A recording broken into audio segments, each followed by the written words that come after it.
지금 저희는 예수님께서 또 하나님께서 주신 약속들에 대해서 이야기하고 있습니다. 하나님의 성품 때문에 그분은 한 번 하신 말씀을 절대 어기실 수가 없어요. 이분은 거짓말 하실 수도 없고 약속을 한 번 했으면 안 지키실 수도 없습니다. 그래서 이분이 하신 약속들을 우리가 잘 알고 있으면 우리가 그것은 반드시 이루어질 거니까 이것은 이렇게 될 거구나, 저것은 저렇게 될 거구나 알고 살 수 있기 때문에 우리가 그것들을 하나하나 배우고 있습니다. 지난주에 예수님께서 하셨던 약속은 뭐였냐면 당신이 죽으실 거고 3일 만에 부활하실 거라는 약속을 하셨고 실제로 죽으시고 또 3일 만에 부활하셨습니다. 지난주에 제가 설명드렸다시피 이분의 죽으심은 사실은 우리의 죄를 씻기 위한 제사제물이라는 말을 했어요. 그래서 이분이 돌아가신 것은 우리를 위해서 제물이 되신 거였고 이분이 부활하신 것은 사실 우리에겐 소망이 됩니다. 오늘은 이분이 부활하신 것이, 다시 살아나신 것이 우리에게 어떤 소망이 되는지에 대한 이야기를 한번 나눠볼까 해요. 여러분, 여기 계신 분들 중에 죽음 두렵지 않으신 분 계십니까? 죽음? 여기 계신 분 중에 혹시 나는 안 죽을 것 같은데 하신 분 계십니까? 젊으신 분들은 제가 수경자매 나이 때는 죽을 거라는 생각은 전혀 안 했던 것 같아요. 근데 제가 아직 젊지만 제가 요즘은 병원에 가면 피에 끈끈해서 피가 잘 안 흐릅니다. 혹시 술 드셨습니까? 왜 이렇게 간에 지방이 많습니까? 이런 얘기를 듣습니다. 저는 술 때문에 지방간이 생긴 게 아니라 콜라를 너무 많이 마셔서 지방간이 생겼는데 다행히 지난주에 병원 갔을 때 간이 좀 좋아졌답니다. 다행히.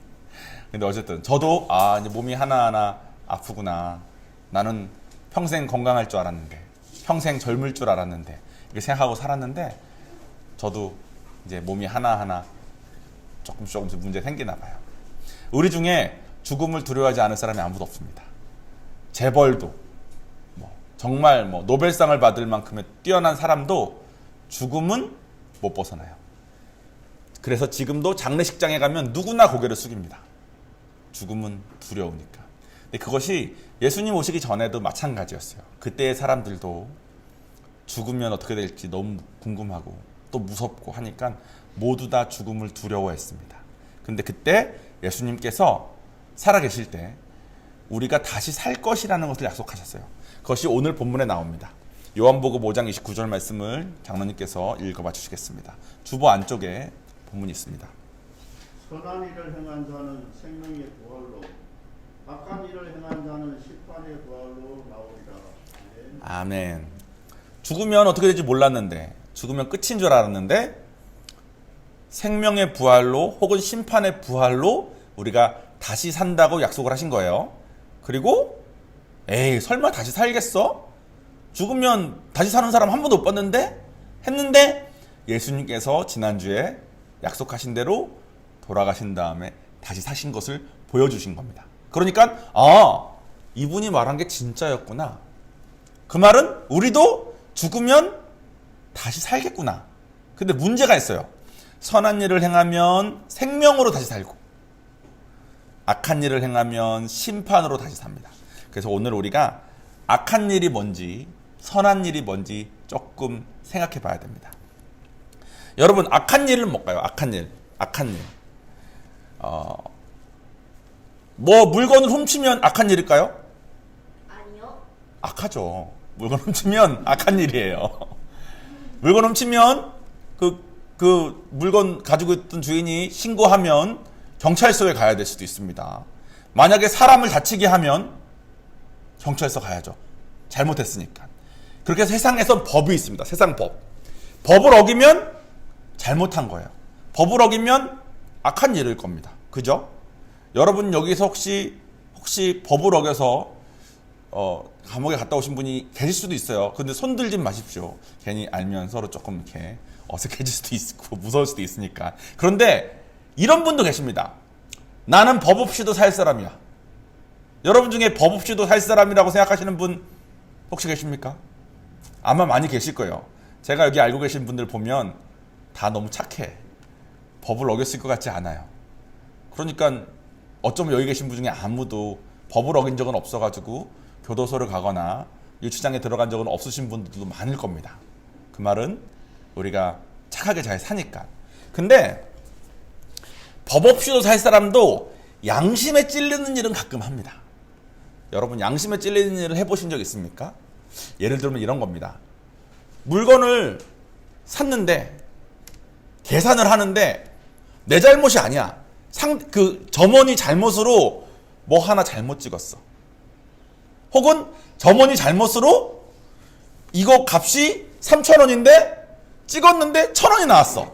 그때 말을 해도 되고 안 해도 됩니다. 말을 안 하면 양심에 어긋나는 짓을 한 거예요. 그러면 세상 법을 어겨서 감옥에 갑니까? 아니에요. 세상 법 없어서 감옥에 가진 않아. 근데 양심에는 찔려.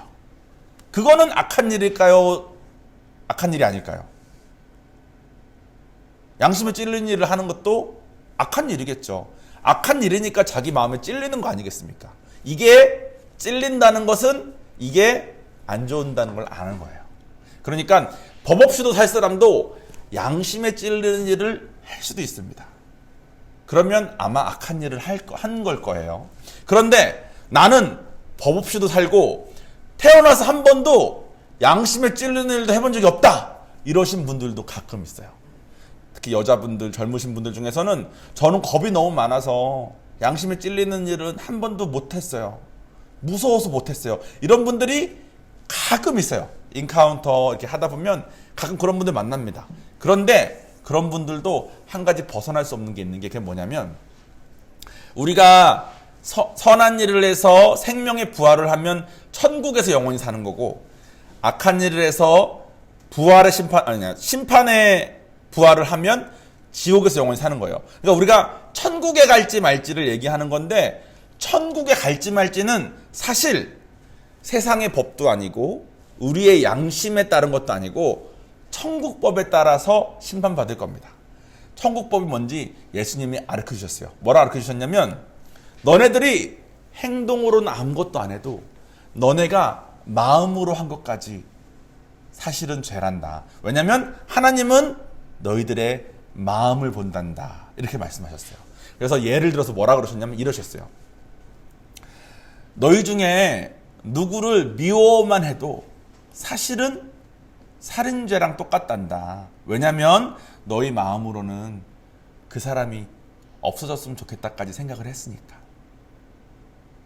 하나님은 마음 보시는데. 그러면 자기가 행동으로는 아무것도 안 했으니까 마음으로 미워도 참았으면 어쩌면 세상에서는 칭찬받을 일일지도 몰라요. 참았으니까. 그런데 사실은 그 미워한 마음 때문에 하나님은 마음 보시고 너는 저 사람이 없어졌으면 좋겠까지 갔었구나. 그럼 내가 그거를 살인죄로 봐야만 된단다 라고 말씀하셨어요. 남자들 중에서는 지나가는 여자를 보고 음흉한 생각을 먹을 수도 있습니다. 그러면 양심에 걸려서 아무 행동도 하지 않는 경우가 대부분일 거예요.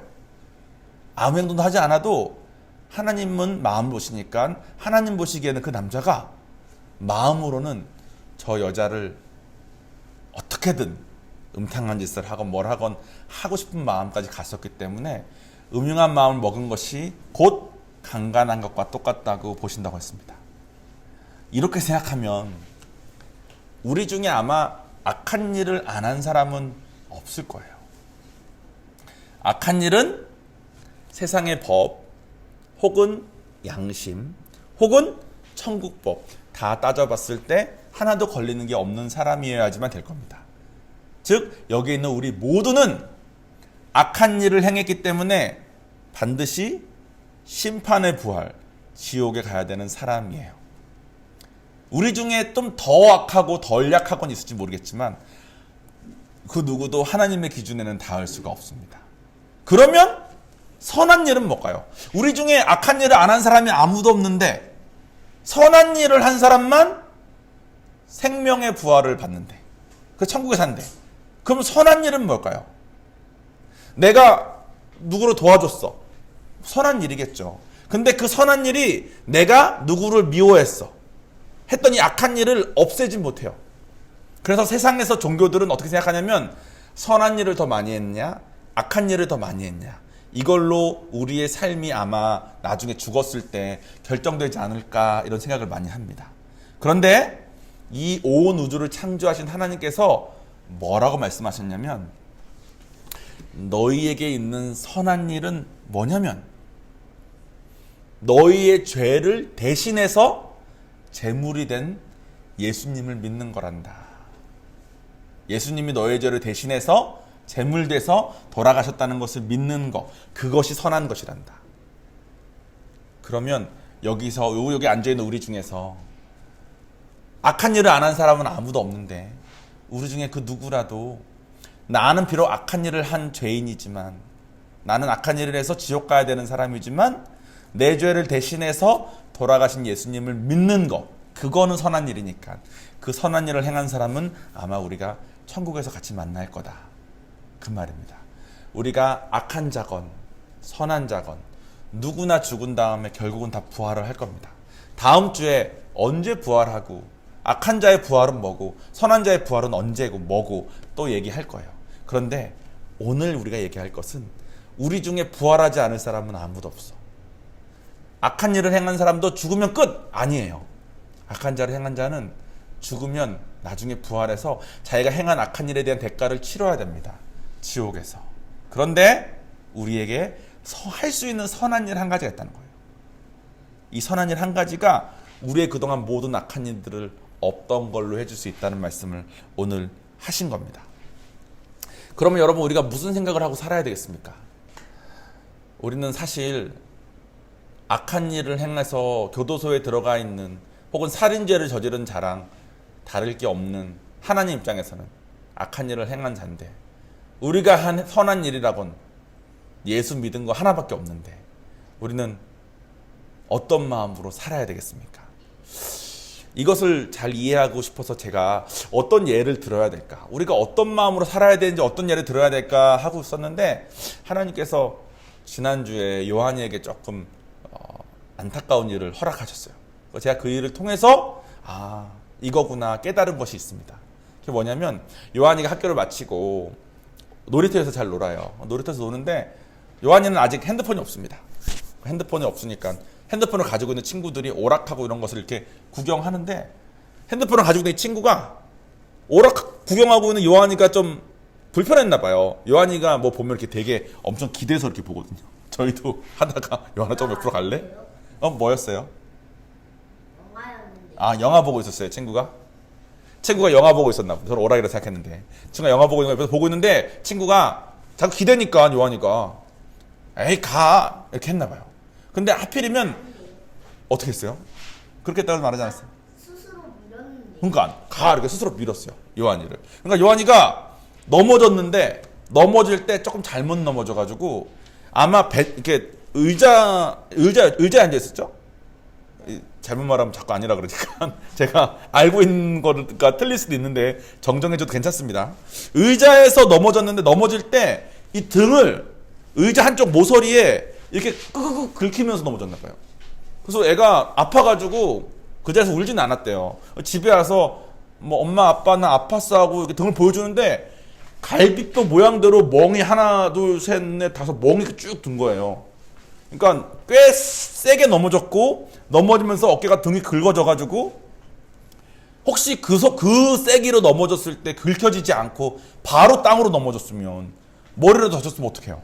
그러니까 저희가 막 너무 속상해가지고 우성사모가 선생님한테 그 사진을 보여주면서 애한테 이런 일이 일어났는데 뭐 이 애가 밀어내는 이 애다라고 하는데 이것에 대해서 좀 이렇게 조치를 해줬으면 좋겠다. 그랬더니 담임 선생님이 그 아이가 다른 반에 누군데 그 아이 해가지고 그 아이 선생님한테 또 그 아이 어머니한테 이런 일이 일어났습니다. 아이에게 주의를 좀 시켜주십시오. 이렇게 연락이 왔어요. 또 선생님이 우성사모에게 혹시 뭐 정식의 사과를 원하십니까? 그러니까 저희 우성사모는 저는 사과를 원하는 건 아니고 이런 일이 있었다는 것을 선생님께 알려드리는 겁니다. 그리고 이런 일이 좀 조의가 될 수 있게 그 아이에게 그 아이 엄마나 혹은 선생님이 그렇게 막 밀면 위험할 수 있다 알려줘라 이렇게 말하라는 게 이게 답니다 그랬어요.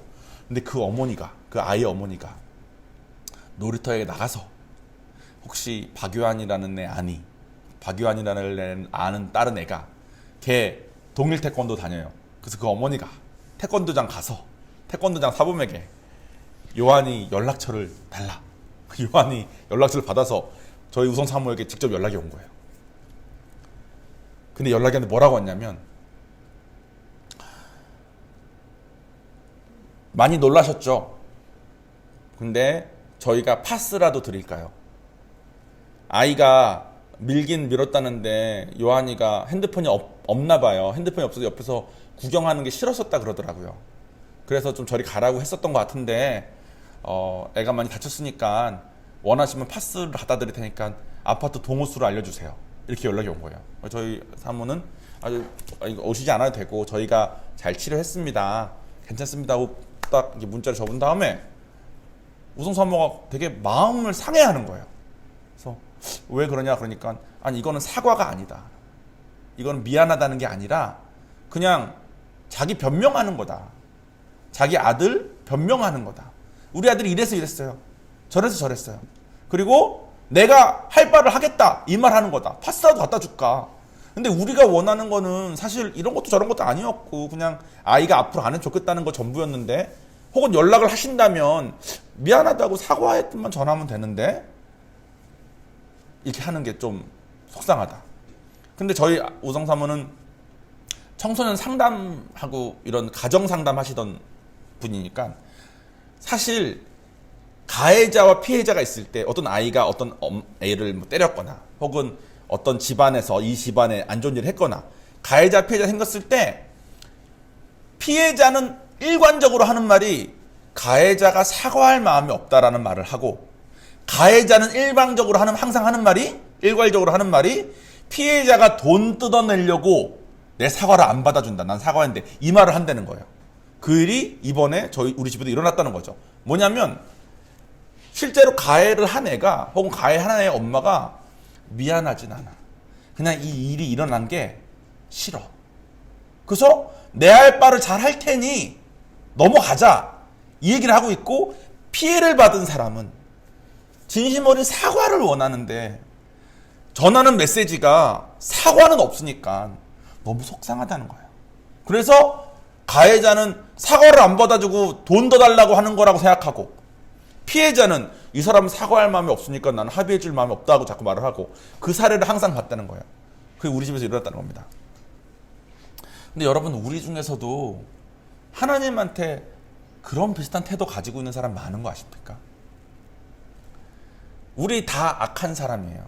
다 악한 일 한 사람이에요.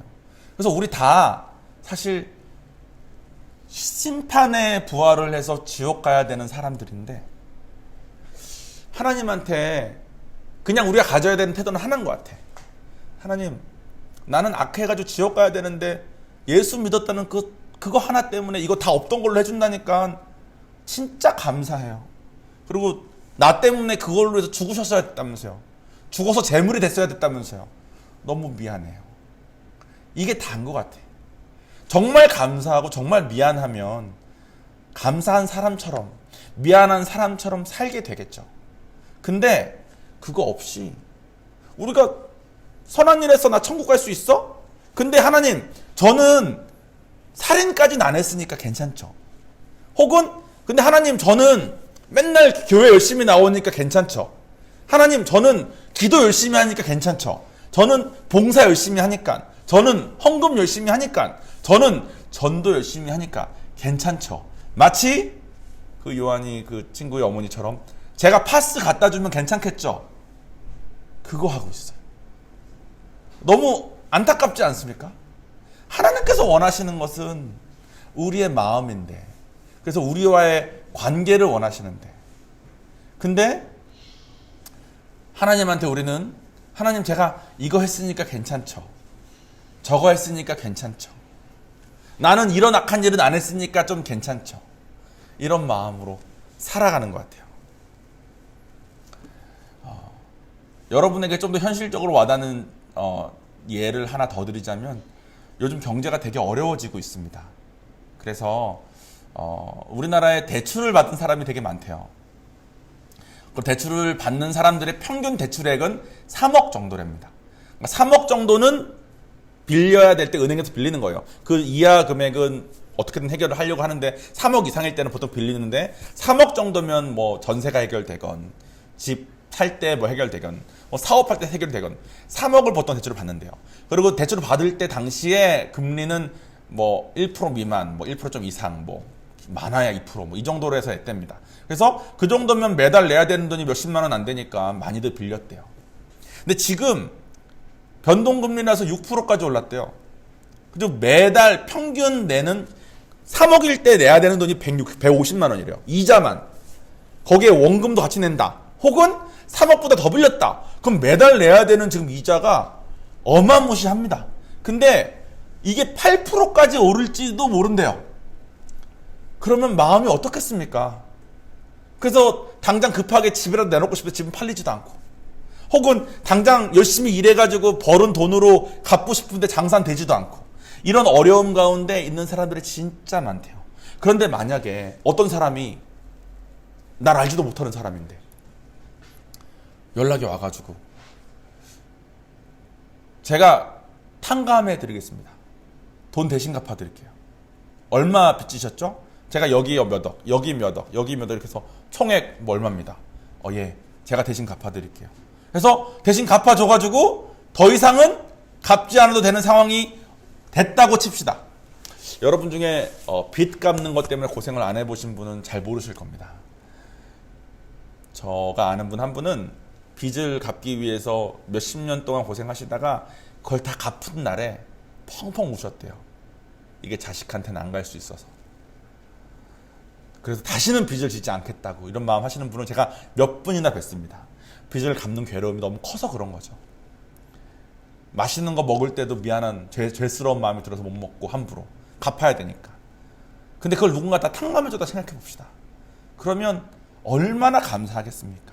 그런데 탕감 받았을 때 그럼 제가 뭐라도 하고 싶은데 제가 막 진짜 미안하고 고마웠고 이런 마음을 가지면, 아마 그런 마음을 가진 채 살면 빚을 갚아준 사람도 아마 좋아할 텐데, 만약에 갚아줬어요, 고마워요, 땡큐 하고 입을 싹 닦았어.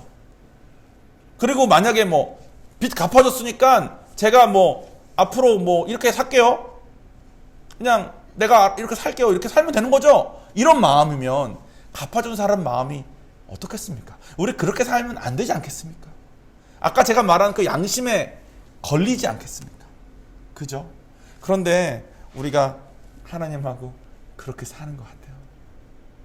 그래서 교회 안에서도 욕먹고 세상 밖에서도 교회에 다니는 사람들 그 이중적인 모습 때문에 욕먹고 그렇게 사는 것 같습니다. 제가 미국에서 신앙생활 하다가 선교사가 돼서 한국에 왔는데 한국에서 좀 놀란 게 한국 사람들은 교회를 너무 싫어하더라고요. 어디서 제가 알았냐면 그냥 뉴스에 나오는 것뿐만 아니라 이 교회 자리를 얻으려고 부동산을 다니는데 잘 안 구해지는 거예요, 교회 자리가. 그래서 부동산 하시는 그분하고 얘기하다가 근데 왜 이렇게 안 구해지는 걸까요? 물어봤는데 그분이 약간 말실수로 한 말이 있어요. 뭐냐면 교회 같은 혐오시설 들어오는 거 건물주가 안 좋아하니까요, 이러더라고. 아, 교회가 혐오시설이 됐구나. 교회가 들어오면 혐오시설이어서 거기에는 이제 다른 건 안 들어온대요. 카페 이런 거가 못 들어온대. 마치 어떤 건물에 만약에 뭐 무당집이 있다. 그럼 그 무당집에는 카페 같은 게 들어가니까 좀 어려울 수도 있죠. 근데 교회가 이제 똑같대. 그래서 건물주가 교회 다니는 사람 아닌 이상은 교회는 잘 안 내준대요. 그래서 교회를 혐오시설이라고 불러야 되는 것까지 갔구나. 교회가 혐오시설이라는 소리를 듣는 이유는 누구 잘못이겠습니까? 교회를 다니는 사람이 하나님한테 미안한 마음, 고마운 마음 안 가지고 살아서 그런 것 같아요. 죽기까지 해서 도와줬는데, 그 많은 빚 다 탕감해 줬는데, 내가 행한 그 악한 일들 어떤 선한 일로도 갚을 수 없는 건데 예수를 믿는 그 한 가지 선한 일 때문에 다 탕감해 줬는데 그러거나 말거나 파스 사주면 되는 거 아니에요? 제가 전화번호 찾아서 연락했으면 된 거 아니에요? 이런 건 진짜 아니지 않습니까? 근데 우리의 신앙생활이 하나님 눈에 안 보이니까 자꾸 그런 식으로 변질되어 가는 게 많은 것 같아요. 그런데 우리가 진짜 미안한 마음, 진짜 고마운 마음을 먹으면 그 관계는 회복됩니다. 예수님은 하나님과의 관계를 회복시키려고 오셨다고 쓰여져 있어요. 하나님과 화목하게 하려고. 그것은 이 세상에서도 가능합니다. 이거 얘기하면서 마무리 짓게요. 하나님과의 회복이 가능해서 사랑하는 관계가 될 수 있듯 우리 이웃과의 관계도, 우리 이웃과의 죽은 관계, 여러분 주변에 여러분과 죽은 관계의 사람들 혹시 있습니까? 이 사람하고는 좀 잘 지내고 싶어도 어렵고, 서로 주고받은 상처가 너무 많고, 서로 오해하고 너무 많고, 이런 어려움들 때문에 서로 어려우신 그런 관계가 혹시 있습니까? 그런 관계는 아마 죽은 관계일 겁니다. 예수님 오시기 전에 우리와 하나님과의 관계와 비슷하죠. 근데 하나님과의 관계도 우리가 진짜 미안함과 고마움을 느꼈을 때 회복됐고 사랑의 관계가 됐듯이 이웃과의 관계도 가능합니다. 저희 미국에 계신 신목사님께서 자주 드시는 예인데, 여러분 빌 클린턴 그 대통령 압니까? 이 사람의 아내가 힐러리 클린턴이라는 사람이에요. 둘 다 되게 유명한 사람입니다. 근데 이거 실화예요. 빌 클린턴이랑 힐러리 클린턴이랑 같이 차를 타고 어디 멀리 여행을 가다가 주유소에 잠깐 갔는데, 주유소에서 주유를 하려고 하고 있는데 힐러리 클린턴이 그 빌 클린턴 남편 그 대통령한테 여보. 그래서 왜 그러니까 저기 저 남자 보여? 그래서 누군데 보니까 어떤 남자가 별로 안 좋은 차를 이렇게 몰고 기름 넣으러 이렇게 있는데 옷도 행색도 좀 조금 초라하고 그래요. 그래서 저 사람이 누군데? 물어보니까 힐러리 클린턴이 저 사람 나 고등학교 때 나랑 사귀었던 남자야 이런 거야. 그러니까 빌 클린턴이 힐러리 클린턴한테 뭐라 그랬냐면, 당신이 저 남자랑 결혼했어 봐. 저런 차 지금 같이 타고 다닐 거야. 근데 나랑 결혼했으니까 대통령 와이프 돼가지고 지금 이런 차 타고 다니는 거야. 그랬더니 힐러리 클린턴이 뭐라 그랬는지 아십니까? 내가 저 남자랑 결혼했으면 저 남자가 대통령 됐을 거야. 그랬대요. 여러분 좀 부부 같이 와 계신 분 계십니까? 서로 잠깐 쳐다본 시간 가질까요? 잠깐 같이 왔으면 잠깐 쑥스러워도 잠깐 눈 잠깐 마주쳐보세요. 잠깐 예. 지금 부부인 그분한테 제가 아까 말했던 그 마음, 내가 당신 때문에 이런 거 생각하고, 당신 때문에 이런 마음 고생하고, 당신 때문에 이렇고 저렇고 우리가 왜 없겠습니까? 인간인데 우리 마음의 양심에, 우리 마음의 그 악함이 왜 없겠습니까? 그런데 만약에 서로 나이가 몇이건 서로 어떤 상처를 주고받았건 상관없이 그 사람을 보고 빌 클린턴, 힐러리 클린턴이 나눈 대화처럼 저 사람이 나랑 결혼 안 했으면 더 잘 됐을 텐데 미안하다. 저 사람이 근데 지금 나랑 살고 있네. 이 마음을 서로 먹기만 한다면 그 죽은 관계는 회복됩니다. 쳐다보고 얘기하는 시간을 쑥스럽지만 갖도록 하겠습니다. 자기 아내에게, 자기 남편에게 진심으로, 눈빛은 거짓말을 못하니까 진심 어린 눈빛으로 한번 말해보면 어떨까요? 내가 당신 안 만났으면, 당신이 나 안 만났으면 당신 훨씬 잘 살았을 텐데, 훨씬 좋았을 텐데. 이게 진심이면, 아무도 안 하시네. 이게 진심이면 그 관계는 회복됩니다. 하나님과 먼저 관계가 회복돼서 하나님을 사랑하는 관계가 되면 껄끄러웠던 이웃과도, 부부관계뿐만 아니라 자식관계, 또 친구와의 관계에서도 서로 회복되고 사랑하는 것이 가능해집니다. 기독교는 이렇게 아름다운 종교예요. 기독교 전하는 메시지는 정말 사랑입니다. 근데 이거를 미안한 마음과 고마운 마음 없이 자기를 위해서 악용하는 사람들 때문에 기독교가 혐오단체 소리를 듣는 시기까지 왔습니다. 우리의 잘못입니다. 그래서 우리가 감사하고 미안한 마음으로 하나님과 회복하고 이웃과 회복하는 삶을 살기 시작하면, 세상은 그렇게 안 사니까 세상과 달리 구별되어지게 보일 거고, 그러면 기독교가 전하는 메시지가 비로소 세상에 드러날 겁니다. 말로 백날 말하는 건 아무 의미 없어요. 우리의 삶이 진짜 고맙고 진짜 미안해야 됩니다. 성도분들에게 제가 이 설교 준비하면서 어젯밤에 다시 한번 연습하면서 사실 성도분들한테도 제가 그런 마음이 생기더라고요. 이분들이 다른 목사님한테 갔었으면 훨씬 더 잘 은혜 받고 훨씬 더 행복한 삶을 살지도 모르는데 저랑 함께 신앙생활을 해준 게 너무 고맙구나. 또 내가 아직 하나님 앞에서 이런 모습밖에 안 돼서 참 미안하구나. 더 잘해드리고 싶다. 더 사랑해드리고 싶다. 더 변하고 싶다. 이런 마음이 제가 진심으로 어젯밤에 생겨서 조금 울었습니다. 어젯밤에. 그래서 여러분 진심입니다. 어떻게 느끼실지 모르겠지만 저의 행동으로 보셨으면 좋겠습니다. 제가 오늘 점심을 위해서 족발을 친히 다 썰어놨습니다. 간격을 다 맞추려고 노력했는데 꼭 맛있게 드시고 서로 사랑하는. 요한아, 그렇게 웃으면 아빠가 조금 부끄럽잖아. 아무튼 설교를 마치겠습니다. 같이 기도하겠습니다.